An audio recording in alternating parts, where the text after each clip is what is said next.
नमस्ते दोस्तों, आज हम बात करेंगे सेक्शन 100 ऑफ भारतीय न्याय संहिता, जिसे हम कल्पेबल होमिसाइड कहते हैं। ये एक ऐसा कानून है जो किसी की मौत होने पर जिम्मेदारी तय करता है। लेकिन कल्पेबल होमिसाइड जो है ये मर्डर से थोड़ा अलग होता है। वीडियो एंड तक जरूर देखिए, चाहे आप एक वकील हो, स्टूडेंट हो या आम नागरिक।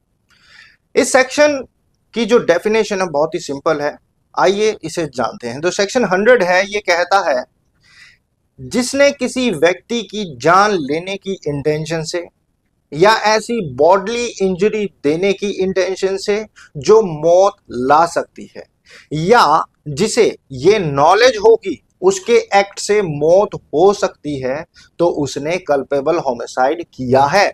यानी अगर किसी ने जानबूझकर ऐसा काम किया जिससे अदर पर्सन की मौत हो सकती थी, या उसे पता था कि उसका काम किसी की जान ले सकता है, तो वो कल्पेबल होमिसाइड के दायरे में आएगा। इस सेक्शन के कुछ की इंग्रेडिएंट्स हैं, जैसे कि एक्ट और ओमिशन, नंबर 1।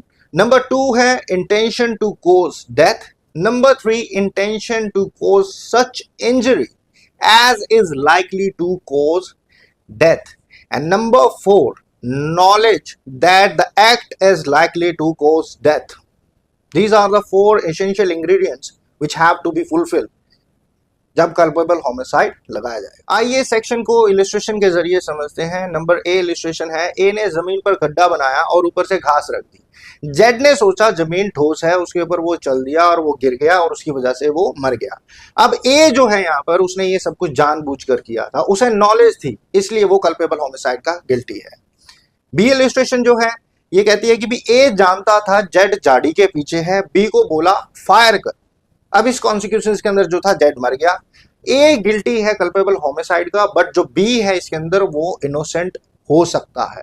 सी इलिस्ट्रेशन जो है यहाँ पर कहती है ए मुर्गी मारने गया, गोली बी को लग गई, झाड़ी के पीछे की बी को मारने की इंटेंशन नहीं थी और उसे नॉलेज भी नहीं थी, इसलिए ए जो है वो गिल्टी नहीं होगा कल्पेबल होमिसाइड का। इस सेक्शन के अंदर कुछ एक्सप्लेनेशंस हैं, आइए जानते हैं। एक्सप्लेनेशन नंबर 1 कहती है अगर किसी बीमार या कमजोर व्यक्ति को चोट लगती है और उस चोट की वजह से उसकी मौत हो जाती है, तो कारण बनने वाला मतलब चोट देने वाला व्यक्ति जिम्मेदार होगा।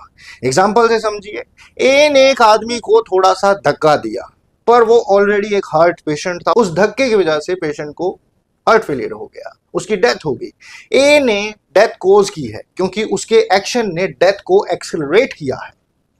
ऐसे ही एक्सप्लेनेशन नंबर 2 है, डेथ प्रिवेंट हो सकती थी अगर ट्रीटमेंट मिलता। इसका मतलब ये नहीं है कि कॉजेशन नहीं हुआ है, मतलब जहर दिया लेकिन हॉस्पिटल में ट्रीटमेंट से बच जाता, फिर भी पॉइजन देने वाला गिल्टी होगा। एक्सप्लेनेशन नंबर 3, गर्भ में पल रहे बच्चे की डेथ होमिसाइड नहीं है, लेकिन अगर बच्चा पैदा हो चुका था, चाहे उसने सांस ना ली हो, तो उसकी डेथ कल्पेबल होमिसाइड हो सकती है।